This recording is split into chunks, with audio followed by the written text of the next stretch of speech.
तनक दोष पर ऐसा पाप, तैने किया बड़ा ही पाप। कुछ विचार मन में नहीं किया, गुण छोड़ा और गुण ही लिया।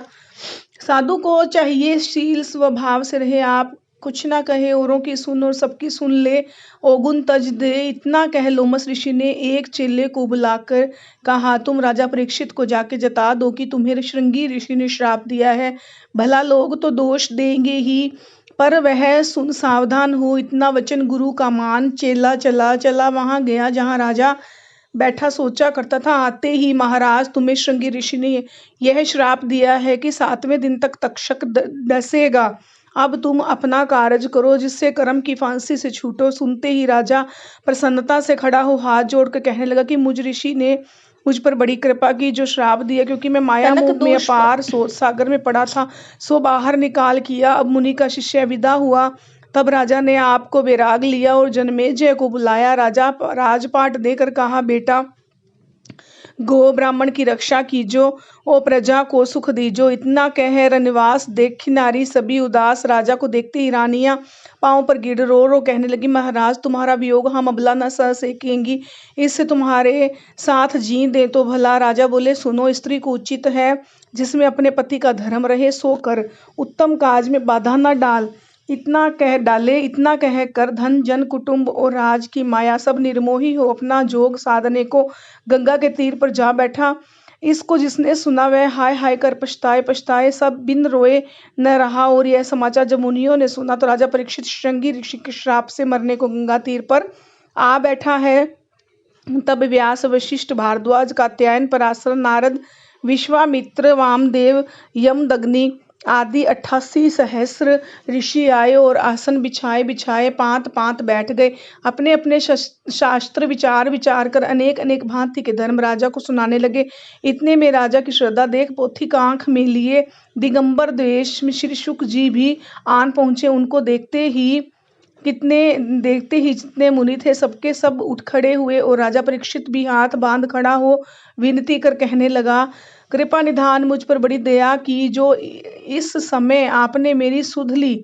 इतनी बात कही तद सुखदेव मुनि भी बैठे और राजा ऋषियों से कहने लगे कि महाराजो, सुखदेव जी व्यास जी के तो बेटे और पराशर के पोते, तिनको देख तुम बड़े बड़े मुनि होके उठे सो तो उचित नहीं। इतना कारण कहो मेरे मन का संदेह जाए। तब पराशर मुनि बोले, राजा जितने हम बड़े बड़े ऋषि हैं पर ज्ञान में शुक से छोटे ही हैं, इसलिए सबने शुक का आदर मान किया। किसी ने इस आस पर की तारन तरन है, क्योंकि जब से जन्म लिया है तब से ही वे उदास हो वनवास करते हैं। और राजा तेरा भी कोई बड़ा पुण्य उदय हुआ जो सुखदेव जी आए हे सब धर्मों से उत्तम धर्म कहेंगे, जिससे तू जन्म मरण से छूटकर भव सागर पार होगा। यह वचन सुन राजा परीक्षित ने सुखदेव को दंडवत कर पूछा, महाराज मुझे धर्म समझाए कि कहो किस रीति से कर्म के फंदे से छूटूंगा, 7 दिन में क्या करूंगा, अधर्म है अपार है, कैसे भवसागर हूंगा पार। श्री सुखदेव जी बोले, राजा तू थोड़े दिन मत समझ, मुक्ति तो होती है एक ही घड़ी के ध्यान में। जैसे पुष्टांगुल राजा को नारद मुनि ने ज्ञान बताया था और 2 ही घड़ी में मुक्ति को पाई थी, तुम्हें तो 7 दिन बहुत हैं। तो एक चित्त हो ध्यान कर तो खामोश सब समझोगे। अपने ही ज्ञान में है कि क्या देह किसका है, वास कौन करता है इसमें प्रकाश।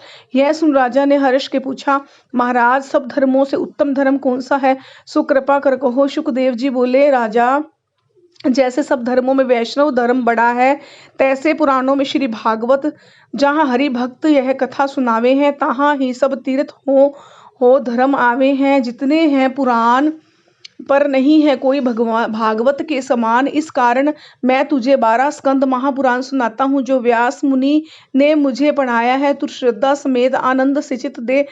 तब सब सुन राजा परीक्षित प्रेम से सुनने लगे और सुखदेव जी नेम से सुनाने लगे।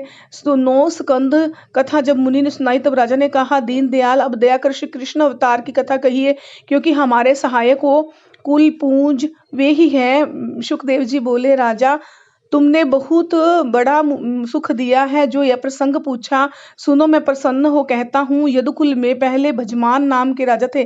तिनके पुत्र पृथ्वीकु के विदरथ, तिनके सूरसेन, जिन्होंने 9 खंड पृथ्वी जीत के जस पाया, जिसकी उनकी स्त्री का नाम मरीस्या, विष के 10 लड़के और 5 लड़कियां।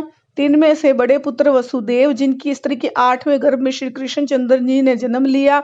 जब वासुदेव जी उपजे थे तब देवताओं ने सुरपुर में आनंद के बाजन बजाए थे, और सूरसेन की 5 पुत्रियों में सबसे बड़ी कुंती थी, जो पांडु को ब्याही थी, जिसकी कथा महाभारत में गाई है। ओ वसुदेव जी, पहले और रोहन नरेश की बेटी रोहिणी को ब्याह लाए। 30 पीछे 17। जब 18 पटरानी हुई तो मथुरा में कंस की बहन देवकी को ब्याहा।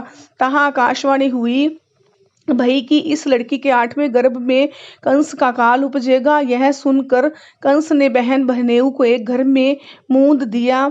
ओ श्री कृष्ण ने वहां ही जन्म लिया।